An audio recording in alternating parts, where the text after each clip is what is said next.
For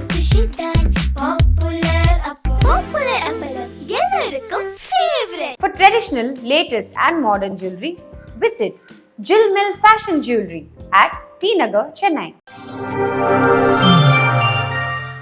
தளபதி விஜய் அவர்கள் நடித்த code திரைப்படம் நாளைக்கு ரிலீஸ் ஆகுது. ஸோ எல்லா தேட்டர்லையுமே ரசிகர்கள் ரொம்ப ஆவலாக வெயிட் பண்ணிருக்காங்க.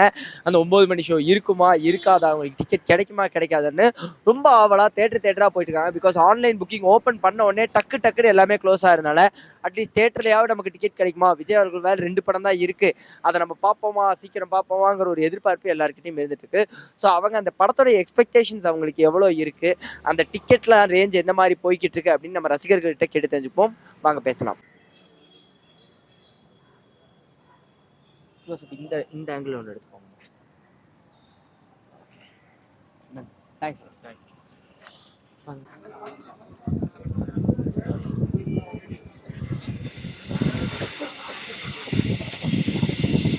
ஸோ ப்ரோ, இப்போது நாளைக்கு படம் ரிலீஸ் ஆகுது, எந்த மாதிரியான எக்ஸ்பெக்டேஷன் இருக்குது? பிகாஸ் எல்லா தேட்டர்லையும் அந்த க்ரௌடு பார்த்துட்ருக்கோம். நாங்கள் எந்த மாதிரி எதிர்பார்ப்பு இருக்குது? ப்ரோ வேறு லெவலில் இருக்குது ப்ரோ. இன்னும் டிக்கெட் எங்களுக்கு கன்ஃபார்மே ஆகலை. இப்போ மார்னிங் ஷோ இப்போ தான் சொல்லியிருக்காங்க போல், அந்த ஸ்பெஷல் ஷோக்கே. இப்போ அதுக்கு தான் டிக்கெட்டே எடுக்க வந்திருக்கேன். ரொம்ப எல்லா படத்துக்கும் இந்த அளவுக்குலாம் பண்ணல, ஆனால் இதுக்கு டிக்கெட்டே கிடைக்கல ப்ரோ சுத்தமாக. ரொம்ப ஓவர் ஹைப்பாக இருக்குது. ஓகே, இப்போ 9 மணி ஷோ ஓகே பண்ணிட்டாங்களா, இல்லை என்ன இதனால் இவ்வளோ நேரம் வந்து தடை பண்ணியிருந்தாங்க? தெரியல ப்ரோ, இது டியூரேஷன் ஜாஸ்தினால சொல்கிறாங்க, பட் என்னன்னு தெரியல.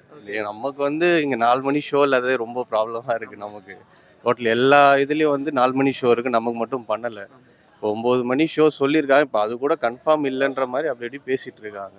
அப்படிதான் நிலைமை போயிட்டு. ஆமாம், ரொம்ப இதுவாக போயிட்டு இருக்கு. இவரோட கடைசி படம் அப்படிங்கிறாங்க. ஆக்சுவலி நீங்கள் ஒரு விஜய் சார் ஃபேனா, இல்லை எப்படி ஃபீல் பண்ணுறீங்க? விஜய் சார் ஃபேன் தான். மன்றத்தில் இருக்கும், இதுலேயும் இருக்கும், கட்சி இதுலேயும் இருக்கும். ஆமாம், பொறுப்பில் இருக்கும். இப்போ 2 படம் தான் இருக்குங்கும் போது, அதுவும் கடைசிக்கு முந்தின படம், எந்த மாதிரி ஒரு ஃபீல் உங்களுக்கு? அதனால தான் ப்ரோ நாங்கள் சரி இது எதுவும் ப்ராப்ளம் இருக்காது, ஃப்ரீயாக இருக்கும், என்ஜாய் பண்ணலாம் அப்படின்னு நினச்சா, இதுக்கும் இப்படி டைட் பண்ணுறாங்கன்னா ரொம்ப கஷ்டம் தான் ப்ரோ. அது ஒன்று தான் வருத்தமாக இருக்குது. அடுத்த படத்துக்காவது கொஞ்சம் எதுவுமே இல்லாமல் ஃபேன்ஸுக்காக எதனா பண்ணி கொடுத்தா நல்லாயிருக்கும். ஓகே, ஆக்சுவலி இந்த வருத்தம் இருக்கா, அவர் வந்து சினிமா விட்டு போகிறாருங்கிற வருத்தம் இருக்கு? அதெல்லாம் ரொம்ப இல்லாமல் அப்புறம் இருக்கும். குழந்தையிலேருந்து பார்த்துட்டு இருக்கோம் அவரை ஸ்க்ரீனில். இல்லைன்னு பரவாயில்ல, ஏதோ நமக்காக பண்ணணும்னு ஒன்று நினச்சி பண்ணுறாங்க, நம்ம சப்போர்ட் பண்ணி தான் ஆகணும். நீங்களும் உங்கள் சப்போர்ட்டை கொடுங்க. கண்டிப்பாக ப்ரோ. ஸோ விபி எந்த மாதிரி பண்ணியிருப்பாருன்னு நினைக்கிறீங்க? அந்த கான்ஃபிடென்ஸாக பார்க்க முடியுது, எப்படி இருக்குது ப்ரோ? ட்ரைலர் பார்க்கும்போதே தெரிஞ்சிச்சு ப்ரோ. அது வரைக்கும் கொஞ்சம் இப்படி தான் இருந்தது. ட்ரைலர் பார்த்தோடனே கன்ஃபார்ம் பண்ணிட்டோம், இது வேறு லெவலில் இருக்கும், ஹாலிவுட் லெவலில் எதிர்பார்க்கலாம். Okay, thank you. ஆப்வியஸ்லி இருக்க தான் செய்யும். ஓகே, நிறையவே இருக்குது எக்ஸ்பெக்டேஷன்ஸ்லாம். ஓகே, கடைசி 2 படம் அப்படிங்கும்போது அஸ் தளபதி ஃபேனா அந்த ஒரு எமோஷன் உங்களுக்கு எப்படி இருக்குது? வருத்தமாக தான் இருக்குது. சின்ன வயசுலேருந்து அவர் பார்த்து தான் வளர்ந்தோம். இப்போ திடீர்னு வந்து இல்லை நான் வந்து வேறு இதுக்கு போகிறேன்னு சொல்கிறாரு. பட் அதுக்கு தம்ஸ் அப் தான் எப்பயுமே. பார்ப்போம், மேபி அவர் அங்கே இல்லை அங்கேயே போட்டோம், அவருக்கு என்ன தோணுதோ அதை பண்ணிட்டோம். நம்ம யாரும் அதை வந்து சொல்லக்கூடாதுல்ல. ஏன்னா இவரை சொன்னால் இவருக்கு பின்னாடி இருந்த எல்லாரையும் நம்ம சொல்லி தான் ஆகணும். ஸோ அதை நான் பாசிட்டிவாக தான் பார்க்க. மேபி நல்லது, யார் நல்லது செஞ்சால் என்ன, நல்லது செய்கிறது நல்லது தானே. கண்டிப்பாக யாராக வந்தாலும் எனக்கு ஓகே தான். ஓகே, அண்ட் இப்போ வந்து பார்த்தீங்கன்னா 9 AM ஷோவுமே இருக்குமா இல்லையாங்கிற ஒரு அப்படியே ஒரு ஆசிலேஷன்லேயே தான் போய்கிட்டு இருக்கு. ஆல்ரெடி ஸ்பெஷல் ஷோஸ் கேன்சல் பண்ணிட்டாங்க. இது ஒரு வருத்தம் இருக்கா ஆஸ் அ ஃபேனா? நான் எல்லா படத்துக்கும் வந்து 4 AM ஷோஸ் தான் போவேன். அதான் அந்த வாரிசு நடந்த அந்த ஒரு விஷயத்தினால சென்னையில் கேன்சல் பண்ணிட்டாங்க. மற்றபடி மற்ற ஸ்டேட்ஸ்லாம் போயிட்டு தான் இருக்குது. என் ஃப்ரெண்ட்ஸே சில பேர் வந்து பெங்களூர் தான் போயிருக்காங்க டிக்கெட் புக் பண்ணிட்டு படம் பார்க்க. அது வருத்தமாக தான் இருக்குது. ஆனால் ஆடியன்ஸ் மேலேயும் நம்ம தப்பு வச்சுக்கிட்டு டோட்டலாக நம்ம வந்து அவங்களையும் குறை சொல்ல முடியாது. 70% நம்மளும் பொறுப்பேற்றுக்கணும்னு தான் நினைக்கிறேன் நான். ஸோ நம்ம ஒழுங்காக இருந்தால் டெஃபினட்டாக 4 AM ஷோஸ் வரதான் செய்யும். நம்ம க்ரௌட் ரஷ் பண்ணி செலிப்ரேஷன்ற பேரில் ஓவராக ஆட்டம் போட்டு ரோட்டில் பப்ளிக் நியூசன்ஸ் பண்ணால் அதுக்கான விளைவுகளை நம்மளும் ஈக்குவலாக ஷேர் பண்ணி தான் ஆகணும்னு இது என்னோட பர்சனல் ஒப்பீனியன். அவ்வளோதான். ஓகே, 9 AM ஷோஸ்க்கும் ஆனால் இந்த தடவை பிரச்சனை வந்திருக்கு, அது எப்படி பார்க்குறீங்க? அது ஒவ்வொரு உள்ளே இன்டர்னலாக நடக்குன்னு நமக்கு எதுவுமே தெரியாதுல்ல. எக்ஸ்டர்னலாக பார்த்தா நம்மளுக்கு வந்து படம் பார்க்கணும், 4 AM ஷோஸ் வேணும், செலிப்ரேஷன் நம்ம ஈஸியாக சொல்லிட்டு போகிறோம். பட் இன்டர்னலாக படத்தில் என்னென்ன இப்போ இந்த படத்துக்கு வந்து ஆடியோ லான்ச் கூட வைக்கல, அதெல்லாம் கூட ஒரு இஷ்யூவாக தான் இருக்குது. ஏன்னா கடைசி 2 படம்னு சொல்லிட்டு ஆடியோ லான்ச்சே வைக்கல, ஹைப்பும் எதுவுமே கொடுக்கல. ஸோ அதெல்லாமும் நம்ம பார்க்கணும்.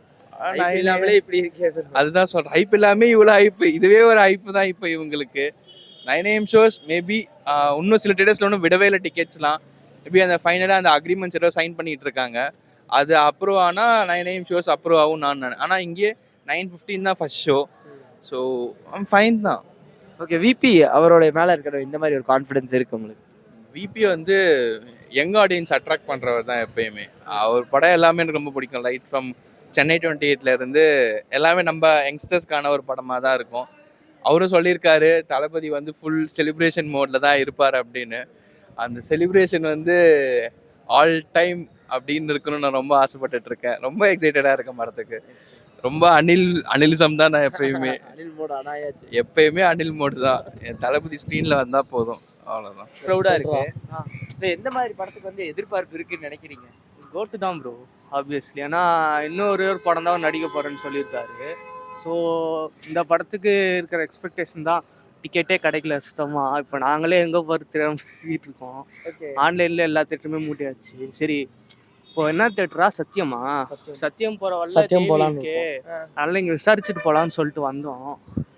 இங்கே என்னடானா அங்கே பார்த்தா போட்டுட்டு இருக்காங்க எல்லாரும். அங்கே என்னடானா பிளாக்ல இருக்கிறது வெளி பண்ணிட்டு இருக்காங்க. அப்படியா? ஆமாம், அது இன்னொரு தேட்டர் வந்து அவைலபிளாக இருக்கான். ஆ. அது வந்து காசு எக்ஸ்ட்ரா போட்டு வாங்குறாங்கன்னு சொல்லிட்டு இருந்தாங்க ப்ரோ. அதுதான் இந்த படத்துக்கு தான் எக்ஸ்பெக்டேஷன் இருக்கு. ஓகே, இப்போ அவர் 2 படம் தான் நடிப்பாருங்கிறது as a fan-ஆ வருத்தம் இருக்கா? ஆமாம், இருக்கும் தான். இருக்காம first இருக்குமா? விஜய் சார் படம் எது? நான் வந்து ஃபஸ்ட்டு வந்து கில்லி. கில்லி. நீங்க? போக்கிரி. ஓ, இதான் நீங்க ஃபர்ஸ்ட் பார்த்த விஜய். அதுலயே அப்படி ஃபேனா மாறியாச்சு.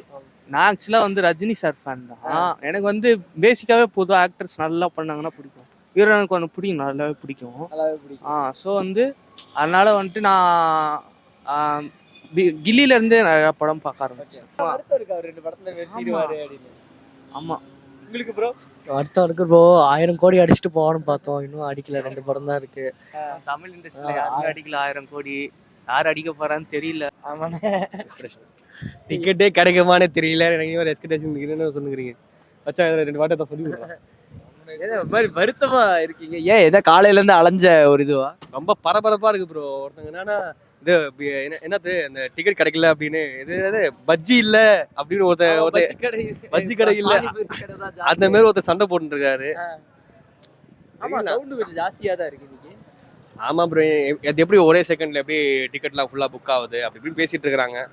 தெரியல ப்ரோ, நாங்களும் டிக்கெட் கிடைக்குமா இல்லைன்னு தெரியல. பாலால தேவி பாலால அப்புறம் ஒரு ஸ்க்ரீன் ஏதோ 2 ஸ்க்ரீன்ல ஏதோ விட்டாங்க. அதுக்கப்புறம் ஃபில் ஆயிடுச்சு. பேரடைஸும் இன்னும் எதுவும் ஓப்பன் பண்ற மாதிரி தெரியல. வெயிட் பண்ணிருக்கோம், என்ன நடக்குன்னு தெரியல அப்படின்னு பார்த்துட்டு இருக்கிறோம். சரி, ஆல்ரெடி அவருக்கு 2 படம் தான் இருக்குங்கும் போது அந்த ஒரு வருத்தம் இருக்கா? அவர் சினிமா விட்டு போறாருங்கிற வருத்தம் இது எனக்கு மட்டும் இல்லை, எல்லாருக்கும் தான் இருக்கும். எல்லாருக்கும் என்ன பண்றது, கஷ்டமா தான் இருக்கு. சரி, விபி மாம்ஸ் மேல எந்த மாதிரியான கான்ஃபிடன்ஸ் இருக்கு உங்களுக்கு? எவ்வளோ கான்ஃபிடன்ஸ் இருக்கோ அந்த அளவுக்கு பயமும் இருக்கு. மாசு மாதிரி இதை எடுத்து குத்துருவானோ அப்படின்னு. அந்த தலைவர் மேல அந்த பயம் இருக்கா உங்களுக்கு? இருக்குதான். 2-3 பாட்டு வேற சரியா இல்ல. விசில் போட்டு கேட்கறது ஓரல் நல்லா இருந்துச்சு. அந்த ஸ்பார்க்கும் ஏதோ ஒன்று மட்டன் விட்டான். எனக்கு நான் பெரிய யுவன் ஃபேனு, ஆனா எனக்கே டென்ஷன் ஆகுது, ஏன்டா இப்படி பண்ற அப்படின்னு. தெரியல ப்ரோ, என்ன சொல்றேன்னே தெரியல எனக்கு. டிஃபரன்ஸ் ஆனா யுவன் பாட்டு தான் தெரியும். டேய் என்னடா வறுத்து வச்சிருக்க, குக் பண்ணிருக்க அப்படின்னு. அதான் விபி குக்குடு வெல்ங்கிற மாதிரி தான் எல்லா இடத்துலயும் வருது. ஹோப் யுவன் அண்ணா ஆல்சோ குக்குடு வெல், இல்லாட்டி அண்ணாவை குக் பண்ணிடுவாங்க. பிஜிஎம் சொல்லிடலாம், ஏதோ பண்ணி விட்டுருவான். அப்படியே ஏதோ மசாலா போட்டு ஏதோ பண்ணி விட்டுருவான். பாட்டு தெரியல எப்படின்னு, எப்படி விஷுவலா எப்படி இருக்கும்னு தெரியல. பட் பாட்டு காதால கேட்கும் போது அவ்வளோ அல்ல, விஷுவலா நல்லா காட்டுற வாய்ப்பு இருக்கு, ஏதோ பார்க்கலாம் அப்படின்னு. யுவன்னாவால டிப்ரெஷன் காலம் போன தீர்ந்து டிப்ரெஷன் அதிகமாச்சு. பழைய யுவன் எங்கன்னு தேடிட்டு இருக்காங்க. லெட்ஸ் ஹோப் பழைய யுவனை பிஜிஎம்ல பார்க்கலாம் அப்படின்னு நம்ம நம்புவோம். பார்க்கலாம் அப்படின்னு. அது யுவன் தப்போ சொல்ல முடியாது. இப்போ அனிருத் வந்து நிறைய எக்ஸ்பெக்டேஷன் வந்து ஃபில் பண்ணிட்டாரு ஃபேன்ஸை வந்து. அவரோட பிஜிஎம்ஸாக இருக்கட்டும், சாங்ஸாக இருக்கட்டும், அவர் சும்மா வாய்ஸ் கொடுத்தாலே பயங்கர ஹிட் ஆயிடுது. அந்த அளவுக்கு வந்து அனிருத் மேலே அதிகமாக எக்ஸ்பெக்டேஷன் வந்து பாட்டு வந்து பழக்கப்பட்டதுனால யுவன் மேலே அந்த அளவுக்கு கொடுக்க முடியல. யுவனும் ஸ்லோவாக இது பண்ணுவார்ல, அவர் ஸ்லோ ட்ரக்கு. ஸோ இது பண்ண முடியல, கம்பேர் பண்ண முடியல. அதுதான் சரி, நம்பிக்கையோட பார்ப்போம். நாளைக்கு ஃபர்ஸ்ட் நாள் டிக்கெட் கிடைக்கிறானே தெரியல தல, எங்கேயுமே கன்ஃபார்ம் ஆக மாட்டேங்குது. இந்த ஏதாவது ஒரு ஃப்ரெண்டை நம்மளால நம்ம நம்ப முடியாது. நான் பார்த்துக்கிறேன்டா அப்படின்னு. நான் பார்த்துக்கிறேன் இப்போ வரைக்கும் சொன்னான் ஒருத்தன், இது வரைக்கும் கிடைக்கல. இந்த பக்கத்துல தான் நிற்கிறாரு நினைக்கிறேன். இவன் நம்ம நண்பர், இவர் கிடையாது, வேற நண்பர்.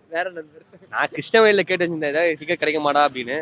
இல்லடா எல்லாமே புக் ஆயிருச்சுடா அப்படின்னாங்க. நாங்கள் ஒரு 7 மணிலேருந்தே சுற்றிட்டு இருக்கிறோம், என்னடா பண்ணுறது அப்படின்னு. காலை டிஃபன் கூட சாப்பிடல. சரி கேப் கிடைச்சா டிக்கெட் வந்து ஏதாவது ஓப்பன் ஆயிடுச்சுன்னா போயிடலாம் அப்படின்னு நாங்கள் பார்த்து தான் இருக்கோம். தெரியல. சொல்லுங்க படத்தோட எதிர்பார்ப்பு எந்த மாதிரி இருக்குன்னு. அதாவது இன்னும் 2 படம் தான் நடிக்க போறாரு. ஆ. ஸோ எப்படி இருந்தா என்ன பார்ப்போம் அவ்வளோதான். இல்லை எப்படி லாஸ்டா இன்னும் 2 படம் தான் நடிக்க போறாரு. அதனால எப்படி இருந்தாலும் ஓகே பரவாயில்ல, ஒன்றும் பிரச்சனை இல்லை. இந்த லாஸ்ட் படம் 2 படங்கிறது கொஞ்சம் எமோஷனலா இருக்கா? அது உங்களுக்கு எந்த மாதிரி ஒரு ஃபீல் கொடுக்குது? அப்படி இல்லைனா அது நல்லா இருந்தாலும் நல்லா இருந்தாலும் இன்னும் 2 படம் தான் நடிக்க போறாரு. இதுக்கப்புறம் வர போறது இல்லை அவரு. அதனால எப்படி இருந்தா என்ன ஆனால் கண்டிப்பா நல்லா தான் இருக்கும்னு தோணுது. நல்லா தான் இருக்கும். சரி வெங்கட் பிரபு அவர் மேல எந்த மாதிரி ஒரு எதிர்பார்ப்பு இருக்கு? அவர்லாம் கொஞ்சம் மங்கா தலை செஞ்சு விட்டாருண்ணா. ரீ ரிலீஸ்லாம் பண்ணியிருக்காங்க தலைது. அதுவே சூப்பரா இருக்கும்போது இதெல்லாம் நல்லா சூப்பரா தானே அந்த இருக்கும். ஒரு இதா இருக்குது. டிக்கெட் எங்கேயும் கிடைக்காம ஒரு ரஷ் இருந்துட்டே இருக்கு. அது வந்து இருக்கா தானே செய்யும். ஏன்னா இப்போ கட்சியில வேற சேர்ந்திருக்காருலன்னா அவங்களும் பார்ப்பாங்க. அதுக்கப்புறம் என்ன மாதிரி எத்தனை பேர் யோசிப்பாங்க. இனிமேட்டு அவர் இன்னும் 2 படம் தான் நடிக்க போறேன்னு சொன்னதுனால அதனால கண்டிப்பா பார்த்தாகணும் தான் சொல்லிட்டு இருப்பாங்கல்ல. வெயிட்டிங் பண்ணிட்டு இருக்கீங்க. சரி இன்னும் கடைசி 2 படம் தான் அப்படிங்கிறது வருத்தமா இருக்கா உங்களுக்கு? என்ன பண்ணுது, போய் தான் ஆகணும். வேற வழி இல்ல. வேற இல்ல. அவர் படத்துல இது பண்ணா போய் தான் ஆகணும். ஓகே அவர் படத்துல நீங்க முதல்ல பார்த்த படம் எது? உங்களுக்கு ரொம்ப பிடிச்ச படம் எது? துப்பாக்கி. முதல்ல பார்த்தது துப்பாக்கி. பிடிச்ச படம்? பிடிச்ச படம் தெரியுதா ரொம்ப பிடிக்குமா?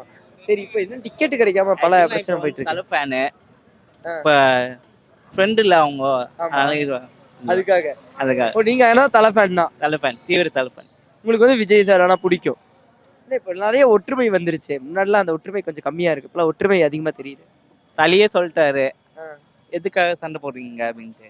அதனால அதனால ஒன்று சேர்ந்தாச்சு. டிக்கெட்டுக்கு கன்ஃபார்ம் வெயிட்டிங். யார் எல்லா தேட்டர்லையும் போய் பார்த்துட்டேன். டிக்கெட் எல்லாம் ஃபுல். தேட்டருக்காரங்க பொதுவாக ஒன்று கவனிக்கணும். ஒரு 10 நடிகர் படம் வந்தால் மட்டும்தான் ஃபுல்லாகுது. அது விஜய் அஜித்து தான், ரஜினியே வந்தால் தான் அதாவது. அன்னைக்கு வந்து சாமானிய ரசிகனுக்கு வந்து கவுண்டரில் டிக்கெட் கொடுக்கணும். நீங்கள் ஆன்லைன் ரேட் கூட வச்சு கொடுங்க, வாங்குறதுக்கு தயாராக இருக்கும் எவ்வளோ சொன்னாலும். ஆனால் இல்லைன்னு போலீஸ் வச்சு வெளியில் அனுப்புறது, இது பண்ணுறது, இப்படி பண்ணால் என்ன சார் நியாயம்? தமிழ்நாட்டில் 1145 ஸ்க்ரீன் தான் இருக்குது. தேட்டருக்காரங்க இப்படி பண்ண இருக்க எல்லா தேட்டரும் மூடு தான் போகிறானுங்க. ரசிகர்களுடைய சாபமாகவே சொல்கிறேன். ஆன்லைன்லேயே எல்லாம் விட்டுட்டு ஆன்லைனில் இப்போ என்ன மாதிரி ஆளுங்கள்லாம் வந்து ஆன்லைன் இப்போ பண்ணால் தெரியாமல் என்ன பண்ணுவோம்? எதுக்கு கவுண்டர் வச்சுருக்கீங்க? அதில் கொடுக்கணும்ல டிக்கெட்டு. தேட்டர் ஓடலை, தேட்டரு குறைஞ்சிருச்சு, இது பண்ண ரசிகர்களை வந்து தேட்டருக்காரன் உட்காந்து இதை வந்து பதிவாக திருப்பூர் சுப்பிரமணியன் தேட்டர் அசோசியேஷன் தலைவர் இதை கண்டிப்பாக ஒளிப்பதிவு இது பண்ணுங்க. அவர் கவனத்துக்கு கொண்டுட்டு போங்க. அவருக்கே சொல்கிறேன், இது மாதிரி ஒவ்வொரு தேட்டர்லையும் ஒவ்வொரு ரூல்ஸ் வச்சுக்கிட்டு செஞ்சால் என்ன சார் அர்த்தம்? எங்கே போனாலும் டிக்கெட் இல்லை. அதே நாளைக்கு காலையில் பாருங்கள், இதே வாரிசு படத்துக்கு இப்படி தான் 1000 ரூபா 900 ரூபாய்க்கு இதே தேட்டர் வாசலில் விற்கிறாங்க. நாங்கள் வாங்கிட்டு தான் போனோம். அந்த மாதிரி தான் வாங்கிட்டு போகிறோம். நீங்கள் இங்கேயும் அந்த 230 ரூபா சொல்லுங்கள், 280 ரூபா சொல்லுங்கள், 300 ரூபா சொல்லுங்கள், வாங்க வந்து ரசிகர்கள் தயாராக இருக்கிறோம். தேட்டர் குறைஞ்சிருச்சு, சினிமாவோட இது அழிஞ்சிட்டு வருது, ஓடிடி வளர்ந்ததுங்கிறீங்களே. சாமானிய ரசிகனை எம்ஜிஆர், சிவாஜி, ரஜினி, கமல் காலத்துலாம் என்னங்க பண்ணாங்க? தேட்டரில் தான் கொடுப்பாங்க, அடிச்சுட்டு டிக்கெட் வாங்குவோம், கவுண்டரில் தான் டிக்கெட் கொடுத்தான். அன்றைக்கி படம்லாம் அப்படி ஓடிச்சு. ஏன்னா ரசிகர்கள் திரும்ப வந்தால் இப்போ எத்தனை பேர், இத்தனை பசங்க வெறுத்து போகிறாங்க. 3-4 மணி நேரம் போராடிட்டு அதுக்கடுத்து போலீஸ் வச்சு நீங்கள் மிரட்டுறீங்க. வேறு என்ன பண்ண முடியும்? இதானே பண்ண முடியும். விஜய் சார் அவரோட 2 படம் தான் இருக்குங்கும் போது அதுக்கு இன்னும் எதிர்பார்ப்பு ஜாஸ்தி. அதுக்கு இன்னும் எதிர்பார்ப்பு தான் இருக்குது சார். இதுக்கு நான் இன்னொரு கருத்து சொல்கிறேன். சினிமாவில் இருக்கிறவங்க தான் வந்து ஆட்சியிலே இருக்கிறாங்க. ஏன்னா நாளைக்கு இவரே வந்தால் கூட, விஜயே நாளைக்கு முதல்வராக வர்றதுக்கு வாய்ப்பு இருக்குதுங்கிறாங்க. வந்தாலும் கூட இந்த மாதிரியான விஷயத்தை வந்து சரி பண்ணணும். சாமானிய ரசிகர்கள் படம் பார்த்தா தான் தேட்டர் விளங்கும். இல்லைன்னா இந்த 145 தேட்டர் ஒரு அடுத்த 5 ஆண்டுகளில் மூடிடுவோம். ஏன்னா இவங்களே மூட வச்சுருவாங்க. நீங்கள் உள்ள கேண்டீனில் விற்கிறீங்க, இது விற்கிறீங்க, அதெல்லாம் உங்கள் வியாபாரம். நாங்கள் என்ன கேட்குறோம்? டிக்கெட் கேட்குறோம். என்ன விலை கேட்டாலும் கொடுக்குற தயாராக இருக்கிறோம். ஒரு வயசானவங்க, பெரியவங்க, குடும்பத்தாரெலாம் எப்படிங்க வர முடியாது? சிறு வயசு பசங்க, படித்த பசங்களே டிக்கெட் ஆன்லைன்லேயும் புக் பண்ண முடியல, நேர்லேயும் வாங்க முடியல. அப்புறம் மற்றவங்க குடும்பம் ஃபேமிலி வரல எப்படி வரும்? 3000 டிக்கெட் இருக்குது தேவியில். டிக்கெட் இன்றைக்கி இல்லை, நாளைக்கு இல்லை, நாளான்னைக்கு இல்லை, என்னைக்கு இல்லை, 5 நாளைக்கு இல்லை அப்படின்னா அது என்ன அர்த்தம்? எப்படி இல்லாமல் போயிடும்? பேப்பரில் தேவியில்னு இப்போ போட்டிருக்கோம் அட்வர்டைஸ்மெண்ட்டு. ரிசர்வேஷன் நடக்க தெரியும். இப்படி இல்லைன்னு என்ன பண்ண முடியும்? கேட்டால் விஐபி கொடுக்கணும். விஐபிக்கு ஒரு 500 டிக்கெட் எடுத்து வச்சுங்க. சாமானிய ரசிகனுக்கு கொடுங்க. ஃபஸ்ட் ஷோ இது பார்க்குறது தான் பொலை போட்டுட்டு பாருங்கள். நாளைக்கு ஒரு ஷோ பார்க்குறதுக்கு நாளைக்கோட வேலையும் போச்சு, இன்றைக்கோட வேலையும் போச்சு. 2 நாள் அவட பொழப்ப கெடுத்துட்டு அவனுக்கு பிடிச்ச நடிகனை வந்து பார்க்க வர்றான். தேட்டருக்காரங்க ஏன் இப்படி பண்ணுறீங்க? அப்புறம் நாங்கள் ஓடிடியில் பார்க்காம என்ன பண்ணுவாங்க? எல்லாரும் அதை கம்ப்ளைண்ட் மட்டும் சொல்லுவாங்க. கம்ப்ளைண்ட் மட்டும் உட்காந்து திருப்பூர் சுப்பிரமணியம் பேசுறாரு, இந்த தேட்டருக்கு வந்து வரல, ஓடிடிக்கு வந்து 18 நாள் கழிச்சு கொடுங்க. நீ வர ரசிகனை ரிசீவ் முதல்ல பண்ண. வசூல் வரும், அப்புறம் பார்த்தா வசூல் வரலன்னு. இதே வந்து எம்ஜிஆர் காலத்துல, சிவாஜி காலத்துல, ரஜினி காலத்துலாம் கூட எங்க ரசிகருக்கு ரசிகர் மன்றத்துக்கு கொடுங்கன்னு ஒரு கட்டுப்பாடு இருந்தது. அதெல்லாம் இப்ப இல்ல, கொடுக்க மாட்டேன்னு சொல்லுவாரு வசூல் வரலன்னு திடீர்னு. சார், வசூல் வருவேன்னு. சாதாரணப்பட்ட ஒரு ரசிகனை வந்து என்னைக்கு வந்து இது பண்ணா அந்த தொழில் வந்து விளங்கவே விளங்காது. நாங்க தாங்க கஸ்டமர், ரசிகன் தான் சினிமா தேட்டர் கஸ்டமர். ஒண்ணுமில்லாத படம், ஓடாத படத்துக்குலாம் வந்து டிக்கெட் வச்சுட்டு உட்காந்துருந்தா எப்படி உங்க தேட்டருக்கு நாளைக்கு வந்து பார்ப்போம்? சரி, இப்போ விஜய் சார் நார்மலாவே இந்த மாதிரி விஷயத்துக்குலாம் அட்ரஸ் பண்ணி பாக்குறது உண்டு. விஜய் சாருக்கு ஏதாவது ஒரு விஷயம் அட்ரஸ் பண்ணணும்னு நினைக்கிறீங்க? விஜய் சாருக்கு என்ன பண்ணணும், நீங்க நாளைக்கு முதல்வராக வந்து இந்த மாதிரி பெரிய ஆளுங்க படம் வரையில ரசிகர்களுக்கு முதல்ல கவுண்டர்ல டிக்கெட் கொடுத்து பழகுங்கன்னு சொல்லுங்க. ஆன்லைனு எச்சாவே வச்சு வித்துக்க, ஒரு படம் நச்சா கூட பரவாயில்ல. இவ்வளவு பேர் இருக்கிறாங்க நாங்க. அதெல்லாம் வந்து நியாயமே இல்லைங்க. 3-4 மணி நேரம் நின்று போய் இத்தனை பேர் வந்து இது பண்ணுறான்னா அவனோட ரசிகனோட மன உணர்ச்சி புரிஞ்சுக்கணும். சொத்து கேட்குறான், வந்து டிக்கெட் கேட்குறான். இந்த ஒரு நாள் தானே இந்த பந்தா பண்ண முடியும். அதுக்கப்புறம் இந்த தேட்டரில் காக்கா உட்காந்துருக்குமா? கேன்டீன் பசங்களையும் செக்யூரிட்டியும் தவிர இங்கே யார் உட்காந்துருக்குறேன்? ஸோ பிரேக் ஆகி ஓடிக்கிட்டு இருக்குது. நீ ஏன் ரசிகனை மதிக்க மாட்டேங்கிறீங்க, கொடுக்க மாட்டேங்கிறீங்க டிக்கெட்டு? இதெல்லாம் தேட்டர் அசோசியேஷனில் இந்த முடிவு எடுக்கணும். இல்லைன்னா 1145 தேட்டரும் சீக்கிரம் போயிடும். இது வந்து மன வழியில் சொல்கிறோம். அவ்வளோ திரும்ப கழிவு. குஷி குஷி தான் பாப்புலர் அப்பளம் எல்லாருக்கும் favourite. For traditional, latest and modern jewelry, visit Jill Mill Fashion Jewelry at T Nagar, Chennai.